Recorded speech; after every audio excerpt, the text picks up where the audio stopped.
3 2 1. مع أوائل شهر مارس 2026 بدأت الموجة التانية من حرب الصواريخ والمسيرات ما بين إيران واللي ما يتسموش، والمنطقة كلها اتضررت.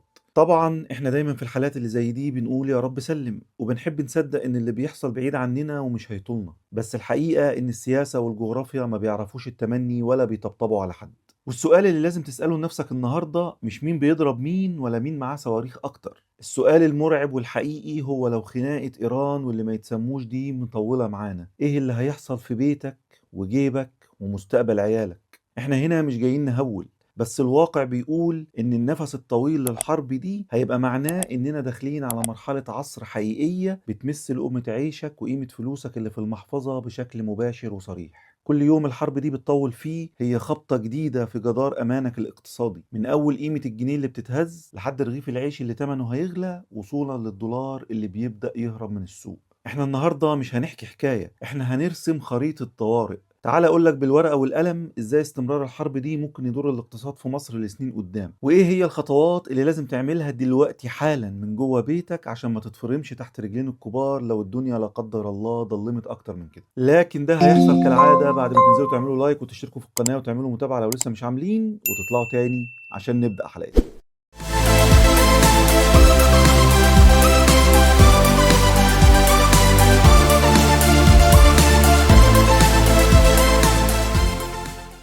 السلام عليكم أعزائي الأميجوس، طيب الله أوقاتكم بكل الخير أينما كنتم، وأهلا وسهلا بكم في حلقة جديدة من سلسلتكم لمعلوماتك. لازم تعرف يا أميجو إن الحرب دي لو طولت السيناريو مش هيكون لطيف خالص، والوجع هيسمع في 3 نقط هم عصب حياتك، فركز معايا في كل واحدة عشان تعرف حجم الضغط اللي بنحذرك منه.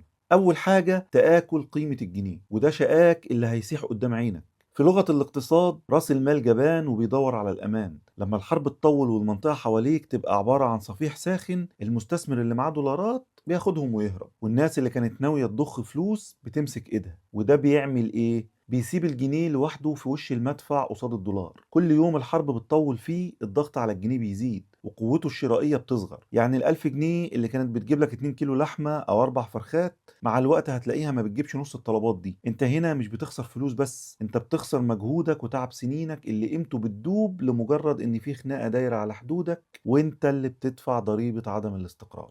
تاني حاجة انفجار الأسعار، وده صاروخ التضخم اللي ملوش كتالوج. واحنا هنا مش بنتكلم عن تضخم عادي، ده تضخم متسارع هيدخل في كل تفصيلة في يومك. وعاوزك تبص على الخريطة وانت هتفهم يا أميجو. لما السفن تخاف من الصواريخ والمسيرات وتضطر تلف من طريق راس الرجاء الصالح بدل ما تعدي من قناة السويس، ده معناه كارثة مزدوجة. الأولى إن قناة السويس اللي هي أكبر حصالة دولار لبيتك بتنزف ومواردها بتقل، والتانية إن أي حاجة بتستوردها من أول القمح والزيت لحد الموبايلات وقطع الغيار هتاخد لفة حوالين أفريقيا، واللفة دي معناها وقت أكتر وتأمين أغلى وحرق بنزين بزيادة، والتاجر اللي بيدفع كل ده من جيبه هيرجع ويحمل كل مليم زيادة على سعر السلعة اللي بتشتريها من السوبر ماركت. يعني زيادة سعر علبة السمنة أو المكرونة النهاردة جزء كبير منه هو تمن لفة السفينة حوالين أفريقيا عشان تهرب من الحرب. تالت حاجة بقى وهي شح الدولار، العملة اللي هتبقى عملة نادرة بجد. لما الحرب بتطول أسعار البترول والغاز في العالم بتضرب في العالي، لأن إيران منطقة طاقة حيوية، وإحنا كدولة بنضطر نستورد جزء كبير من احتياجاتنا للطاقة بالدولار. وده معناه إن الخزنة المصرية هتكون مجبرة تطلع دولارات أكتر بكتير عشان بس توفر بنزين للعربيات ومازوت للمصانع وغاز عشان الكهرباء ما تقطعش. لما الدولار المتوفر كله يروح للطاقة والقمح مش هيتبقى دولار للمستوردين التانيين، وده يرجعنا تاني لدوامة السوق السوداء والمصانع اللي بتقفل عشان مش عارفة تجيب مواد خام. والنتيجة السلعة مش بس بتغلى، دي ممكن تختفي تماما وتلاقي نفسك بتدور عليها ومش لاقيها.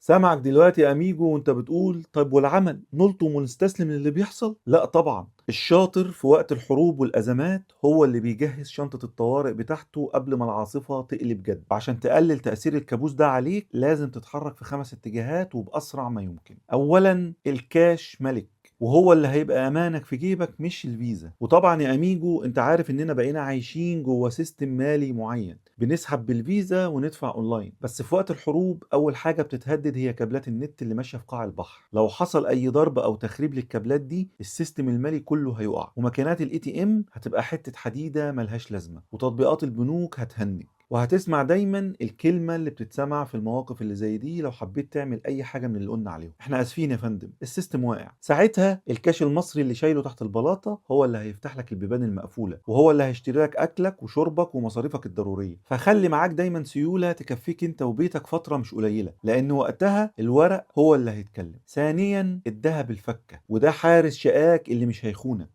لو معاك قرشين وعايز تحافظ عليهم من غول التضخم اللي بياكل الأخضر واليابس، الذهب هو الحل. بس الشطارة هنا في نوع الذهب. ابعد عن الغوايش والسلاسل التقيلة اللي مصنعيتها غالية وصعب تبيعها بسرعة لو الدنيا زنقت. خليك في الذهب الفكة، زي جنيهات الذهب أو سبائك الربع جرام والنص جرام. ليه؟ عشان دي سيولة سريعة. لو احتجت فجأة تشتري خزين للبيت أو تدفع مصاريف طارئة، تقدر تنزل تبيع ربع جرام أو جنيه ذهب وتفك أزمتك فورا من غير ما تضطر تكسر سبيكة كبيرة وتخسر فيها. ده حارس شقاك اللي بيفضل معاك مهما الدنيا غليت.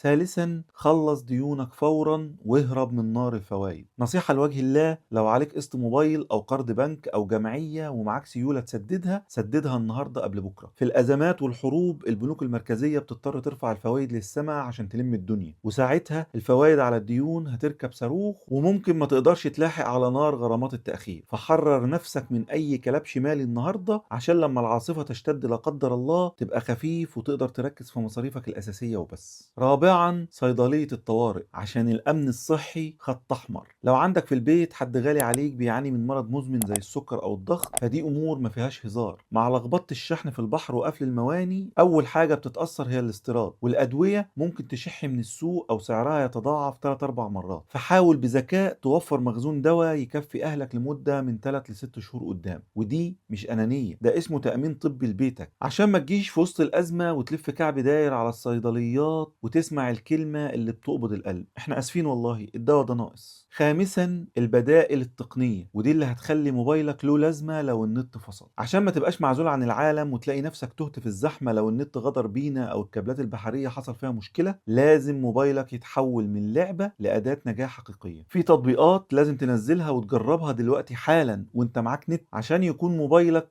شغال وله لازمة وانت اوفلاين.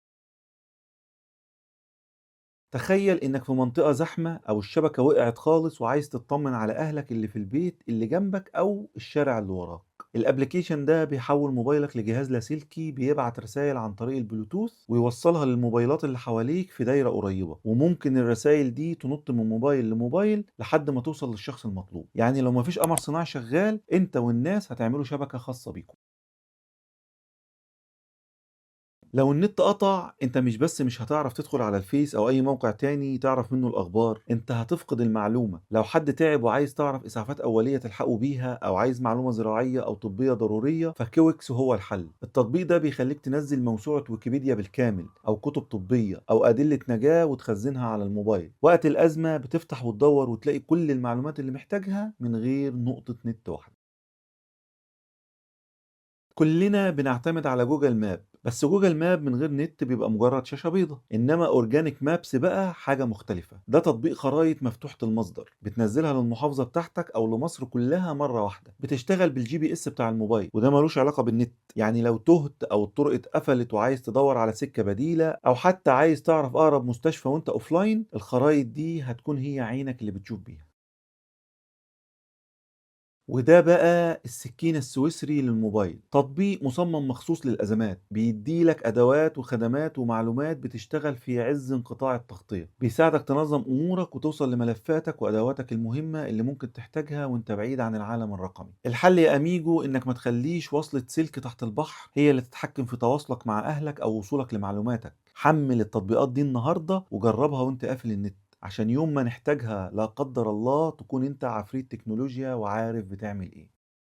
في النهاية يا أميجو لازم نكون واضحين: احنا لا بنتمنى حرب ولا بنحب نشوف الخراب بيقرب من المنطقة، وقلوبنا دايما مع كل إنسان بيعاني. احنا بنقول يا رب سلم من قلبنا، لكن الإيمان ما بيتعارضش مع الحذر، والواقع بيفرض علينا نفتح عينينا ونبص للأمور زي ما هي، مش زي ما بنتمنى إنها تبقى. التحذير اللي قلناه لك النهارده ده مش هدفنا منه اننا نزرع الخوف في قلبك ولا اننا نركبك مرجحة القلق. بالعكس، الهدف اننا نخليك اذكى من الظروف اللي بتتحط فيها غصب عننا. خناقة الكبار في العالم دايما تمنها بيدفعوا الناس البسيطة، بس الشاطر هو اللي بيعمل لبيته تندة تحميه من شظايا الخناقة دي. الشطارة انك تكون مأمن حالك، مأمن جيبك ومأمن صحة أهلك ومأمن حتى موبايلك، عشان لما الدنيا تتقلب ما تكونش انت اللي واقف في عنق الزجاجة ومش عارف تروح فين. احنا كمصريين عدينا بمحن وأزمات كتير، واللي كان دايما بيعدينا لبر الأمان هو وعينا وجدعنتنا مع بعض، واحنا بنسند بعض بالمعلومة والنصيحة. الوعي اللي بنيناه النهاردة هو أول خطوة في طريق النجاة. وعشان كده عايز أسألك يا أميجو بصراحة، لو الدنيا اتعقدت أكتر من كده لا قدر الله بكرة، تفتكر انت جاهز بشنطة الطوارئ اللي حكينا عنها؟ ولو عندك نصيحة تانية أو فكرة بره الصندوق ممكن تفيد بيها إخواتك الأميجوز وتأمن بيوتهم، ما تترددش اكتبها لنا في الكومنتات فورا، يمكن كلمة منك تنقذ بيت أو تريح بال إنسان. خليك واعي، خليك متأمن، وخليك دايما سابق بخطوة. وخليك كمان فاكر إن مع الاستوريادور معلومات عامة هنخلي المعرفة أسلوب حياة. وما تنسوش تدعمونا باللايك والشير على أوسع نطاق عشان غيركم يستفيد. كان معكم الاستوريادور، نستودعكم الله.